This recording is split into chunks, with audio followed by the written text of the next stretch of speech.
बिस्मिल्लाहिर्रहमानिर्रहीम। सरकारी मुलाजमीन, pensioner, family pensioner, अस्सलामु अलैकुम। मैं हूं मोहम्मद ताहिर अमीर और आप हमारा चैनल देख रहे हैं सरकारी मुलाजमीन, पेंशनर, फैमिली पेंशनर। पेंशनर के हवाले से करने से पहले आप लोगों से गुजारिश है, चैनल को सब्सक्राइब करें ताकि आने वाली हर अपडेट से लम्हा ब लम्हा अपडेट रहें और घंटी को लाजमी प्रेस कीजिएगा ताकि आप अदालती फैसलों और हुकूमत के फ्रेश नोटिफिकेशन से आगाह रहें। अस्सलामु अलैकुम वरहमतुल्लाहि वबरकातुहू। सरकारी मुलाजमीन की पेंशन, जीपी फंड और इंश्योरेंस का क्या हुक्म है।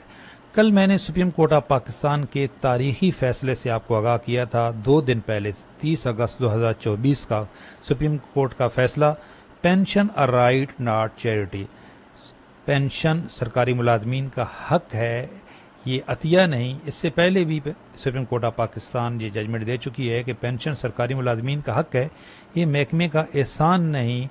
न्यू दिल्ली इंडिया की सुप्रीम कोर्ट का भी ये फैसला है, पेंशन एक हक है, अतिया नहीं। इस तरह के जो आलमी अदालतों के भी फैसले होते हैं वो कोर्ट किए जाते हैं इस तरह के केसेस में। इसका फ़ायदा क्या होगा और इसकी शरई हैसियत क्या है। जो इस वक्त पेंशन रिफॉर्म्स लाई जा रही हैं, हुकूमत कह रही है कि गरीब मुल्क पर पेंशन बोझ है और इससे मुतल्लिक पेंशन रिफॉर्म्स लाई जा रही हैं और कहा जा रहा है कि पेंशन हुकूमत के लिए टाइम बम है, जबकि सुप्रीम कोर्ट कह रही है कि ये सरकारी मुलाजमीन का हक है, ये कोई अतिया नहीं कि जिसको आप ख़त्म कर सकें। तो ये फ़ैसला जो इस वक्त पेंशन रिफॉर्म्स लाई जा रही हैं उनके रास्ते में रुकावट है। इसी वजह से अब तक जो है वो पेंशन रिफॉर्म्स की समरी अभी तक अप्रूव नहीं हुई। और अब पेंशन तो क्या, अब तो नौकरियां भी ख़तरे में पड़ गई हैं। हुकूमत ग्रेड 1 से 16 के मुलाजमीन फारिग कर रही है। और कल की ये बड़ी खबर है कि जो इस कमेटी के मेंबर थे डॉक्टर कैसर बंगाली, उन्होंने हुकूमत की इस पॉलिसी से इख्तिलाफ करते हुए इस्तीफ़ा दे दिया है। अच्छा, आज का हमारा ये सवाल है, इसी तरह इंश्योरेंस से मुतल्लिक सुप्रीम कोर्ट फैसले दे चुकी है और अभी तक जो सूबाई हुकूमतें और वफाकी हुकूमत उस पर अमल दरामद नहीं कर रही। सिर्फ KPK और बलूचिस्तान की हुकूमत, उन्होंने अपने रूल अमेंड किए हैं, वो भी पुराने पेंशनर्स को इंश्योरेंस की रकम वापस नहीं कर रहे। सिर्फ जो मौजूदा इस वक्त रिटायरमेंट ले रहे हैं, नए रिटायर होने वालों को रकम वापस हो रही है। तो सवाल है कि पेंशन, जीपी फंड और इंश्योरेंस का शरई हुक्म क्या है। जीपी फंड आपका हक, खुद आपकी कटौती होती है लेकिन उसके ऊपर इंटरेस्ट लगता है, उसकी क्या हैसियत है। इंश्योरेंस की क्या हैसियत है, ये बार बार सवाल पूछा जा रहा था। तो आज की इस छोटी सी वीडियो में हम आपको बताते हैं कि जी पेंशन का क्या हुक्म है। जो एक सरकारी मुलाजिम फौत होता है कि क्या पेंशन भी विरासत में आती है। बेवा भी अगर फौत हो जाती है तो क्या उसका वो भी एक विरासत है। जीपी फंड भी क्या विरासत है। जीपी फंड के ऊपर सूद जो है, ये सूद है या ये सूद नहीं है। इसी तरह जो इंश्योरेंस है उससे मुतल्लिक क्या हक है। देखें, सबसे पहले हम मुसलमान हैं, हमारा जानना ज़रूरी है कि ये जो रकम है, तनख्वाह तो हमारी हलाल होती है, तो ये जो इंश्योरेंस की मद में, जीपी फंड की मद में और जो पेंशन है, इसकी शरई हैसियत क्या है। कब्र में जो सवालात किए जाएंगे उसमें से एक बड़ा सवाल ये भी है कि आपने रिस्क कैसे कमाया और उसको कहाँ खर्च किया। तो एज ए मुसलमान हमारे लिए जानना ज़रूरी है। सबसे पहले ये बिनोरी टाउन का ये फतवा है जी कि सरकारी मुलाजमीन की ग्रुप इंश्योरेंस की मद में मिलने वाली रकम, ये मैंने इससे पहले भी एक वीडियो अपलोड की थी। वो ये कह रहे हैं कि ये ऑप्शनल अगर हो। मुअज़्ज़ज़ अदालत ने हुकूमत को हुक्म दिया है कि वो दौरान सर्विस फौत हो जाने वाले मुलाजमीन के साथ जो रिटायर हो चुके हैं और होने वाले तमाम मुलाजमीन को ग्रुप इंश्योरेंस अदा करे। इससे कबल ये सहूलत सिर्फ दौरान मुलाजमत फौत हो जाने वाले मुलाजमीन को दी जा रही थी। ये गवर्नमेंट का फैसला आ गया था। इसी के मुताबिक KPK और बलूचिस्तान की हुकूमतें ने रूल अमेंड किए।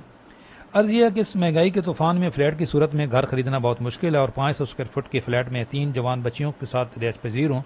4 कमरों के फ्लैट के हिसाब से घर लेना हमारे बस में नहीं और बैंक से सूद लेना जायज़ नहीं। अपना छोटा सा ये इस तरह का सवाल है जी। उनका जवाब ये है जी, सरकारी मुलाजमीन को ग्रुप इंश्योरेंस के नाम से मिलने वाली रकम के बारे में ये तफसील है कि अगर मज़कूरा फ़ंड की मद में मुलाजिम की तनख्वाह से कटौती नहीं होती बल्कि हुकूमत अपने तौर पर मुलाजिम का ग्रुप इंश्योरेंस करवाती है या मुलाजिम को तनख्वाह मिलने से पहले ग्रुप इंश्योरेंस के नाम से जबरी कटौती करती है और मुलाजिम का बराह रास्त इंश्योरेंस कंपनी से कोई वास्ता ना हो और बाद में हुकूमत खुद अपने फ़ंड में इस रकम को शामिल करके इजाफा के साथ वो रकम खुद मुलाजमीन को या इनके पसमंदगान को दे, तो ये मुलाजमीन या उनके वरसा के हक में सूद नहीं है।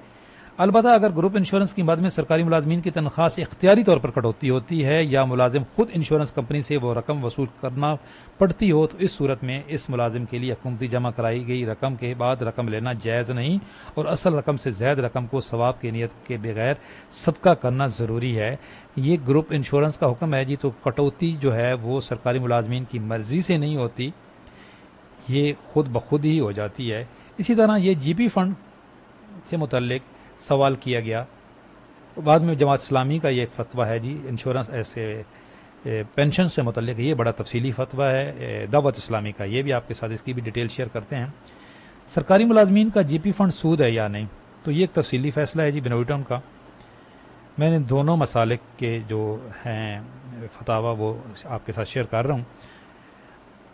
अगर जीपी फ़ंड, ये दो सूरतें वो कह रहे हैं जी कि जीपी फ़ंड की हो सकती हैं। अगर जीपी फ़ंड का जमा करना मुलाजिम के इख्तियार में हो और मुलाजिम अपने इख्तियार से कटौती करवाए और इस रकम पर इजाफा मिल जाए कंपनी या इदारा की तरफ से, अगर हम इसको डबल करके वापस करें या 40% ज़्यादा करके दें या इंश्योरेंस में डालकर इस पर इजाफा दें, तो इस इख्तियारी जीपी फ़ंड का हुक्म यह है कि असल रकम हलाल है।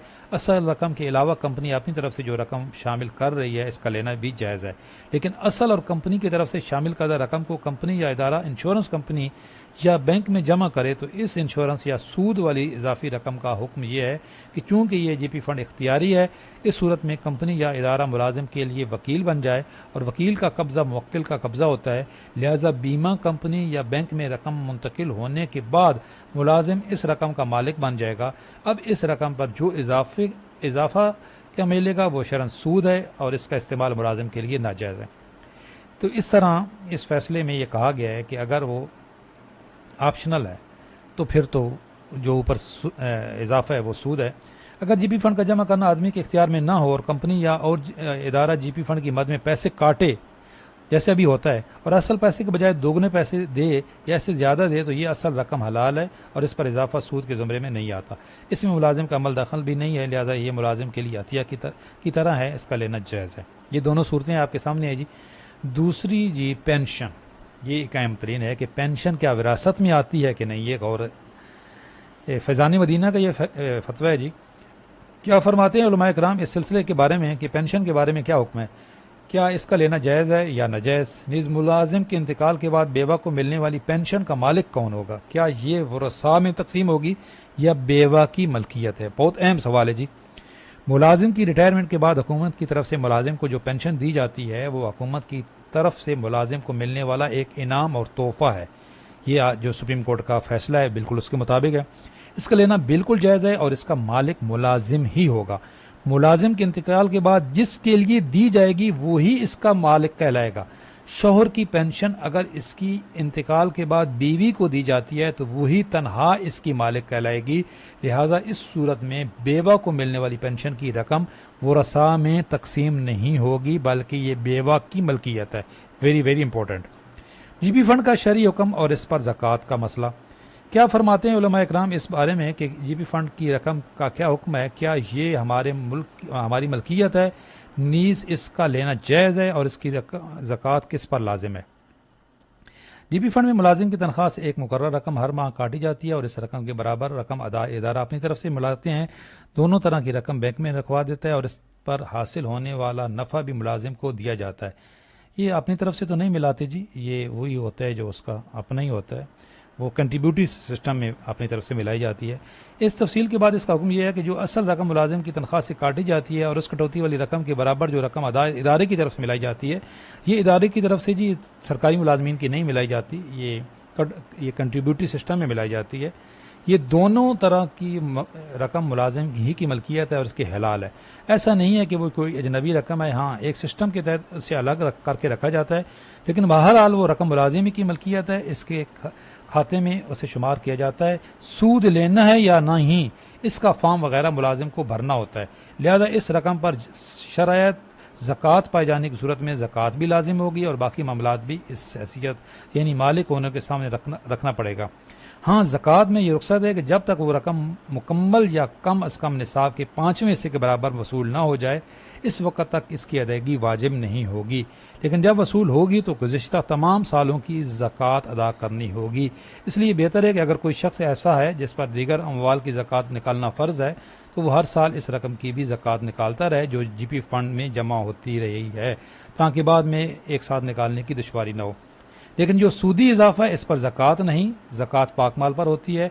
वाज़ेह रहे कि इदारे की तरफ से ये रकम बैंक वगैरह में रखवा कर इस पर जो नफ़ा दिया जाता है वो नफ़ा सूद है, क्योंकि बैंक में इस रकम को रखवाना कर्ज है और कर्ज पर मिलने वाला नफ़ा सूद है। लिहाजा इस सूद की रकम का हुक्म यह है कि मुलाजिम को जब कुल रकम मिले तो सूदी रकम बिला नियत सवाब शरीफ फ़कीर को दे दी जाए। अगर कंपनी या इदारा ये ऑप्शन देता है कि आप कह सकते हैं कि मेरी रकम पर सूद का इजाफा ना किया जाए, तो ऐसा करना ज़रूरी है। तो ये सवाल था जी कि अगर आपके पास ऑप्शन है कि आप सूद नहीं लें, तो फिर तो ये बिल्कुल आप, अगर आप को मिल जाती है सूदी रकम, तो उसको आप बग़ैर सवाब की नीयत के उसको किसी फ़कीर को दे दें। ये थी जी शरई हैसियत जो हमारे इस वक्त पेंशन, जीपी फ़ंड और इंश्योरेंस की। चैनल पे नए हैं, चैनल ज़रूर सब्सक्राइब कर लें। इंशाल्लाह अपडेट रहेंगे। अल्लाह।